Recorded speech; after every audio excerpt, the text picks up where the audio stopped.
The podcast you're about to hear includes the story of a Katzie man named Slumach. Members of the Katzie First Nation have been instrumental in us telling this story properly. We acknowledge the story of Slumach originates from the ancestral lands of the Katzie people. What you're about to hear, you may find graphic and violent in nature. Listener discretion is advised. Southwest Alberta, 1870. Two prospectors by the name of Frank Lemon and Blackjack reportedly find a gold deposit near the border with British Columbia, just 80 kilometers southeast of Banff. Some folks say that Lemon and Blackjack got into an argument that turned into a fistfight. Other people say the men were best buddies when they camped for the night close to where they discovered the gold. Well, we'll never know for sure what happened, other than sometime during the night, Lemon killed Blackjack with an axe to the head. Consumed with fear and guilt, Lemon built a bonfire near the campsite. He later claimed he could hear ghostly wailing and moaning coming from the flames. The legend began to grow before Blackjack was even buried, and the first man to set out to recover the gold drank himself to death before he found it. A forest fire destroyed the route of a priest who organized an expedition to find the gold. And every time Lemon tried to lead prospectors to the site, a mighty fear would take hold of him, and he would freeze, unable to go any further. Eventually, Lemon went mad. Much like Slumach's gold, 20 years later, thousands have searched for it, and many have died mysteriously. No one has claimed to have found the lost Lemon mine or the treasures therein. I'm Kru Williams, and this is Deadman's Curse, Volcanic Gold. Episode 12, Curses Foiled Again. Slumach's lost gold and the lost Lemon mine aren't the only treasures hidden in Western Canada with dubious histories. In Widgeon Lake, BC, January 1953, a Canadian Air Force B-25 bomber flew into an unexpected ice storm, and in blinding whiteness, the plane slammed into the mountains, less than 10 kilometers west of Pitt Lake. There were no survivors. It took months for search and rescue crews to find the crash site high up in the snow-covered mountains and recover the frozen bodies of the flight crew. They were also supposed to retrieve the cargo, which included $1.6 million in cash and a heap of Nazi gold, so they say. No one knows how much of that gold is left to be found. They say that a military search and rescue team sent to investigate were later killed in an air crash of their own. Then, another pair of prospectors went in to stake claims near the crash site. Months later, one of the men drowned while trying to retrieve his float plane, which had blown into the middle of Pitt Lake by a gust of wind. Soon after, the other man crashed his own plane in the Yukon. He died from his injuries while waiting to be rescued. Then there's the story that started on Vancouver Island in 1927, when a British spiritual leader and mystic named Brother 12, born Edward Arthur Wilson, moved to British Columbia to build a utopian, self-sustaining community that would survive the destruction of civilization as he knew it. In other words, a cult. Through his powers of persuasion, Brother 12 acquired nearly 200 acres of land just south of the town of Nanaimo, with the financial support of some 8,000 followers across the United States and Canada. He even got wealthy benefactors to donate thousands of dollars to his foundation, though only a dozen or so people actually lived in the compound. Trouble in Paradise started when a few community members learned that Brother 12 was keeping part of the donations for himself. In 1929, Brother 12 began an extramarital affair with a woman who called herself Madame Z. And together, they became increasingly paranoid and abusive toward other members of the community. By 1932, a few of the benefactors had sued Brother 12 for the return of their funds. Legend has it, the legal proceedings were plagued by strange occurrences, including attorneys fainting and the judge growling like a dog. Brother 12 and Madame Z destroyed much of the compound and fled BC with allegedly much of the remaining donation money, which he had converted to gold coins and sealed in glass jars. A death certificate with Brother 12's original name was dated November 7th, 1934. But rumor has it that he faked his own death. The certificate was signed by a former follower of his, and a former acquaintance believed they saw Brother 12 alive 2 years later. But every year, treasure hunters scour the former compound on Vancouver Island and the nearby islets, believing they'll one day find Brother 12's hidden stash of gold coins. These stories of cursed or stolen gold all take place deep within or on the borders of British Columbia. BC is rife with tales of disaster and unfulfilled dreams, which have trickled down through the decades and centuries, morphing and mutating until they become intertwined with other stories, until they become legends of their own. And they all involve gold.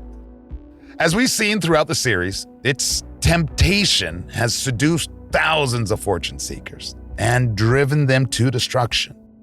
After all, BC is a wild place, full of known and unknown dangers, seen and unseen perils.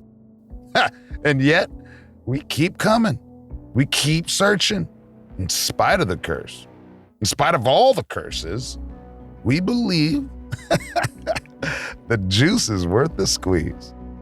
All the folks who lost their lives, their minds, their fortunes, believed it. Volcanic Brown, Alfred Gaspard, Stu Brown, Jack and Charlie Mould all believed it. And in this final episode, we try to figure out what keeps us searching for the truth and the gold. Judith Williams, author, visual artist, and professor emeritus at University of British Columbia, wrote several books about life in the wilderness of British Columbia. She thinks Jack Mould's disappearance might have given people pause, but didn't deter people from seeking Slumach's gold. I don't know. Jack's disappearance kind of put a line under a lot of this stuff, but people persist in looking for the mine that was Slumach's mine. She's right, because that's what I'm doing on the television series Deadman's Curse. Along with the rest of the team, we're on the hunt for his motherlode. But I'd like to think we're doing it with greater intention and respect than some other folks in the past. If anything, we've learned a few lessons from the prospectors that came before us. From surviving in the wilderness to avoiding, well, curses that might be guarding unclaimed treasures out there. We have the benefit of hindsight, which I guess helps us going forward. On the television series, we visit the Homolko First Nations burial ground at Potato Point, where the Homolko River empties into the Butte Inlet. In Jack Mould's ravenous search for Slumach's gold, he set off explosions here, desecrating the site, disturbing the energy, and disrespecting the people. Taylor and I were there and saw the physical damage that still remains decades later. I think we can agree that Jack Mould had questionable morals, but he also had a little foresight, it seems. Judith Williams remembers visiting an old cabin near Butte Inlet, once owned by Jack Mould, and noticing a series of detailed, if crude, drawings inside. They show people digging for gold under lanterns, and there's a mountain that winds up. And down at the bottom are pictures of tombstones of 3 of the people who did pursue Slumach's mine, and they all died, thought by Jack to have been attacked and consumed by the curse that Slumach put on the mine as he was being hung. So he's saying, if I die, the mine dies, right? No one is to touch this thing. But other people went looking for it down at the bottom of the tombstones. And the men digging for gold, it looks like a wooden cross. Now, that may have something to do with him blowing up the Hamalco graveyard. There could have been a wooden cross like that up in the South Gate, because the First Nations might have had a graveyard there from their old village, Mimaya there. And so there's elements in these pictures that can be tracked. The gravestones don't exist. And he includes his own gravestone. And he dates it, I think it's 2032, but he did disappear way earlier than that. And the other people in the tombstones are all dead. And he puts his own tombstone there before he dies, or somebody does. Now, I know his nephews who are up there, so I don't know who made the paintings, but they're still there on the walls. In short, in one of Jack Mould's old cabins, Mould, or somebody, painted a mural of gold diggers, wooden crosses, and tombstones, which predicted his death in 2032. We all know that he disappeared in 2007. What exactly was Mould depicting? His own death, certainly. And the wooden crosses, similar to the ones at First Nations burial sites along the South Gate and Homolko rivers at the head of Butte Inlet, what are they depicting? Was he feeling some sort of guilt? Or was there no remorse at all? That said, if someone in the future, and unrelated to Mould, found those paintings, could easily transform Jack Mould's story from a common news account into legend. Jack Mould did more than disappear. He became a part of the curse. That's Don Froese, the wayshower from our Deadman's Curse team.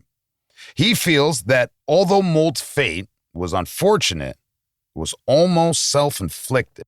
I do feel sorry for him as a human, but I have no control over what he chose. He went aggressive and he went hard after the name of Slumach and pulled the trigger on the curse. But how did he do that exactly? And what makes Jack Mould's disappearance any different than Volcanic Brown's? Well, there's a lot of physical things that could have happened to him. And not only did Jack Mould's body disappear, but his spirit disappeared as well. When somebody disappears and then they're physically gone, people celebrate the spirit of that person. When Jack Mould disappeared, there was no celebration of his spirit because his spirit is gone. And we felt none of that. We felt zero Jack Mould's spirit when we were up there. He is gone. He is like erased 100%. So when Volcanic Brown disappeared, to this day, people are still searching. We're still searching as a team, keeping our eyes open and our ears open for Volcanic Brown. Nobody gives a damn about Jack Mould. He chose that path. He wasn't reeled in down that path. He chose that path. And Volcanic Brown was a lot smarter than Jack Mould because he had integrity and he was, successful, like really successful. Jack Mould, the only success he had was sucking people in, sucking in investors. And it was all to build up his name and his wallet. He didn't care about people. Volcanic Brown cared immensely about people, about others. And their disappearances are not even close to being similar. Don has always said from the beginning that when you're on the hunt for the gold that could be protected by unexplained forces, it's all about your intentions, your honor, your integrity. These are the things that we have to learn from. So there is this picture of Jack Mould, the Spanish, the gold, Slumach. But then there's this other picture, which is we have to respect the people of that territory. And the good news is that the Homalco people did some ceremony that was the beginning of closure and the beginning of healing in that situation where Jack Mould blew up the burial grounds. So that's good news. So on one side, we've got evil. On the other side, we've got kindness. And the good news is that the Homalco people actually forgave Jack Mould. They forgave him in ceremony. I think the Jack Mould story, it's never ended, but I would say that it's been concluded by the Homalco people and the final ceremony to rededicate. And in blessing their burial grounds, they forgave Jack Mould. So it's huge. It's a big deal. And people can move on. Jack Mould caused havoc and desecration. And yet, a gold flame of hope and love burns brighter than the dynamite blast itself. And in the untamed wilderness of British Columbia, for centuries, flames have flickered in the hearts of men from far away. Men and women searching for freedom, adventure, wealth, power, and gold.